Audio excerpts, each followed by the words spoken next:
ஈஸ்வரா, என்னுடைய தோட்டத்தில் உனக்கு ஒரு மாறுதல் தெரியுமே? இதுக்கு முன்னால நான் வந்தப்பெல்லாம் உனக்கு பயந்து இடுப்புல வேட்டியை கட்டிட்டு வந்தேன். இப்ப தலையில கட்டிட்டு வந்திருக்கிறேன், பாத்தியா? ஏன் சில தர்மங்களை உங்ககிட்ட போராடி கேட்கறதுக்காக தான் வந்திருக்கிறேன். நான் என்னுடைய சொந்த செலவுல தேனாபிஷேகம், பாலாபிஷேகம், பஞ்சாமிர்த அபிஷேகம் ஏய்யா எவ்வளவோ செஞ்சிருக்கிறனே. உனக்கு நான் தேர் இழுத்திருக்கிறனே. இந்த கை தேர் இழுக்கலாமா? இழுத்தனே. இழுத்த இழுப்புக்கெல்லாம் வந்துட்டே. ஆனா ஓட்டு என்றப்ப மட்டும் ஒதுங்கிட்டே. ஏன்பா ஈஸ்வரா, ஏ ஒட்டிய திறந்து பொட்டின உடனே பொல பொல பொல பொலன்னு ஓட்டு விழ நினைச்சா மேல் மூடி வந்து விழுதையா. என்னங்க இது?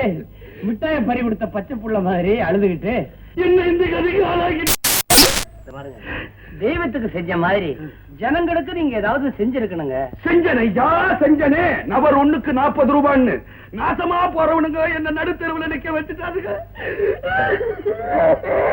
போற விடுங்க. இடைத்தேர்தல் வராமையா இருக்க போது ஜெயிப்போம் போங்க. ஆமா ஜெயிச்சு கேஷன் அவ்வளவு நிச்சயமா எப்படி சொன்ன? இப்ப ஜெயிச்சாரியா மாறப்பன் அவர் இனிமே அடிக்கடி பிளேன்ல தானே போவாரு. ஒரு சமயம் போலவா இருக்கும். இடைத்தேர்தல் வருங்க. கொஞ்சம் தள்ளியா. இடைத்தேர்தலுக்கு வில்வ அர்ச்சனை, லட்ச அர்ச்சனை எல்லாம் மறுபடியும் நான் செய்வேன்னு நினைக்கிறியா? நடக்கவே நடக்காது.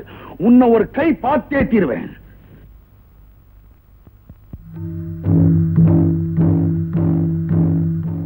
பூசாரி, என்னமோ நான் ஓட்டு போடாம இவன் தோத்து போன மாதிரி இல்ல என்ன வந்து திட்டிட்டு போறான். என் ஓட்டை கொடுத்தா இவன் என்ன ஆவான்? என் ஓட்டை திருநீல கண்ட வாங்கிட்டு பட்ட பாடுவது தெரியாது போல இருக்கு. திருநீல கண்டர் உங்க ஓட்டை வாங்கி பொசிச்சு வச்சாரு. இவர் கையில எடுத்துக்கிட்டு தெரு தெருவா அலைவாரு.